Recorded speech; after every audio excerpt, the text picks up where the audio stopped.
They say revenge is a dish best served cold, but in my case, it came sizzling hot off the grill, and it all started with barbecue.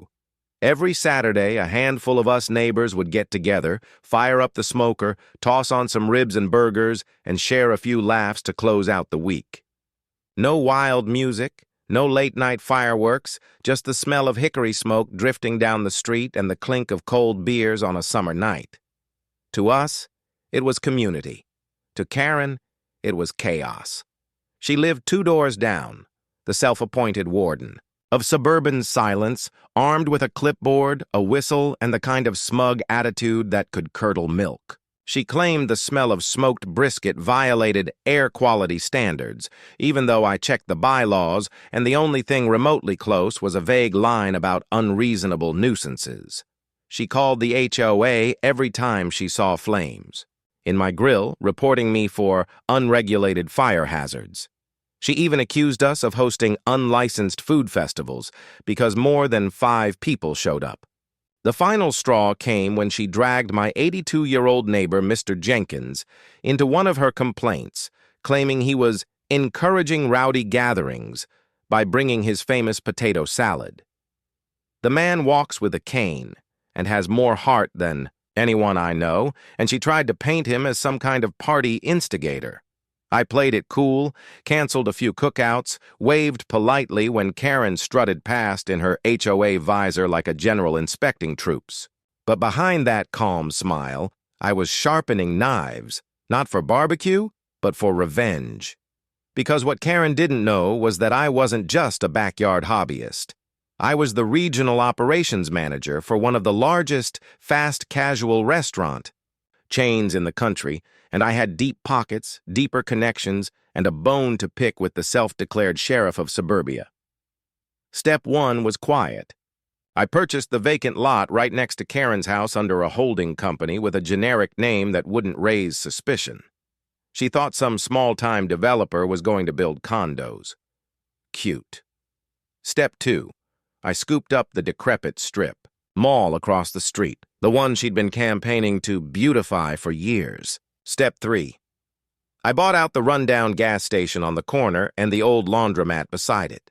In less than 4 months, I owned more property around Karen than she had allies in the HOA. Then came the reveal. At the annual HOA meeting, Karen was front row, pen poised like a weapon, ready to hand out fake violations. That's when I stood up with a glossy presentation board that said, Community Revitalization Project. Slide 1.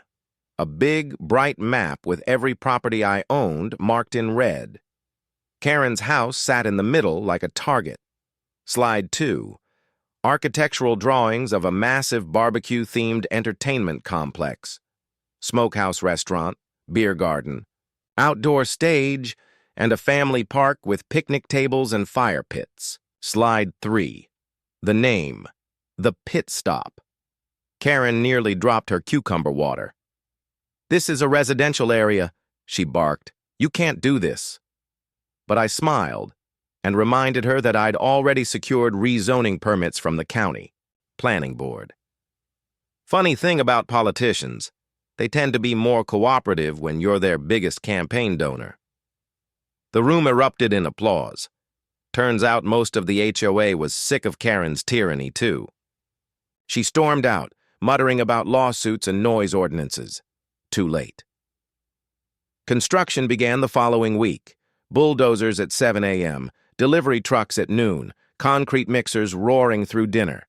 By the time the framework went up, the smell of mesquite drifted right into Karen's precious flower beds. She filed 6 complaints in 2 days, claimed the construction crew looked at her funny, tried to start a petition to save the neighborhood. 3 signatures. One was her own. Grand opening night of the Pit Stop was a spectacle. Live band on stage, smoke curling into the sky, families lining up for ribs and pulled pork sandwiches. By 8 p.m., the parking lot was full. By 9, people were setting up lawn chairs on the grass to listen to the music. At 10 sharp, fireworks lit the sky. Karen came storming out in her robe, curlers bouncing, screaming about harassment and meat terrorism. I leaned over the fence and offered her a complimentary plate of ribs. She nearly fainted. The police showed up within minutes. Karen's doing, of course, but every permit was in order. Fire safety, noise levels, even the fireworks display had city approval. The officers took one look, grabbed some brisket, and waved goodbye. Karen was fuming, but I was just getting started. Karen thought she could outlast me, that her endless complaints, letters, and passive-aggressive Facebook posts would wear me down. But the thing about playing chess with someone who only knows how to move checkers pieces is that you're always 10 moves ahead, and I hadn't even brought out my queen yet, because the pit stop, as big as it was just the appetizer. In my revenge banquet, the real feast was still cooking, and Karen was about to choke on every bite of it. For the first few weeks after the opening, she tried everything: noise complaints, health code violations, even showing up in person with a clipboard demanding we turn down the smell, which last I checked isn't how science works. She cornered customers in the parking lot telling them they were supporting suburban terrorism. And one poor teenager just trying to grab fries actually asked her if she was in a play. But none of it stuck, because I'd already locked down every permit, license, and political favor I needed. I wasn't just running a restaurant. I was orchestrating a takeover, and every move was designed to tighten the walls around Karen's little kingdom until she had nowhere left to scream. Step 1 of Phase 2 was expansion. I didn't just stop with the pit stop. I bought the adjoining lots and announced a full entertainment district, a brewery, a bowling alley, an outdoor concert pavilion, and an ice cream shop that stayed open until midnight. Families loved it, teenagers flocked to it, and suddenly our once quiet cul-de-sac was the most happening strip in the county. Karen called it a cultural apocalypse. I called it Friday night. The final dagger? I secured a contract to host the annual county fair in the open field directly behind her backyard, complete with carnival rides, livestock shows, and a demolition derby. The first night the Ferris wheel lit up, Karen nearly collapsed on her porch. Her once sacred quiet. Street was now glowing, humming, buzzing with life, and she was powerless. But I wasn't done. Oh no. Because while Karen raged, I had one last move. I bought out the old HOA office, gutted it, and rebuilt it as a neon-lit sports bar called Karen's Corner, complete with a mural of her face on the wall wearing a chef's hat with the caption, "Queen of Complaints." The place became an instant hit. Tourists took selfies under her portrait, and on trivia night, the bonus round was always, "Guess the Karen quote."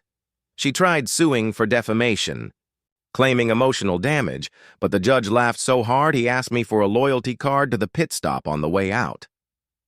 Her lawsuit tanked, her credibility shattered, and soon even her closest allies abandoned her. Cheryl from Lot 7, who used to back her every HOA meeting, defected and started hosting karaoke nights at Karen's Corner. Her husband, Rick, who had endured years of her tyranny, finally packed his bags and moved into an apartment above the brewery, saying he finally felt like he could breathe again. Karen was unraveling faster than cheap tissue in a rainstorm. She installed blackout curtains, triple-pane windows, even white noise machines, but you can't drown out the sound of a concert pavilion with a $20 gadget from Amazon. The more she fought, the more irrelevant she became. Reporters came for interviews, and instead of finding a respected community leader, they found a woman in pajamas screaming about ribs, fireworks, and barbecue harassment. Every article turned her into a punchline. My personal favorite headline read, "Local woman loses battle against brisket." But the true end came when the HOA itself collapsed. One by one, members resigned, sick of Karen's antics and tired of being dragged into her losing war. Within 6 months, the HOA disbanded entirely, and the bylaws Karen used to weaponize against us were shredded like yesterday's junk mail.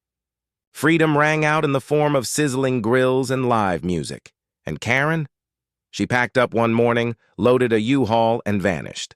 Some say she moved to her sister's place in Arizona. Others say she's still out there somewhere, filing complaints about birds chirping too loudly. Me? I don't care. Because every time I walk past the pit stop, see families laughing, music playing, kids running around with ice cream cones, I remember how it all started, with one petty woman who couldn't stand the smell of barbecue. She wanted control. What she got was exile. And me? I got victory served hot, smoky, and delicious. The end.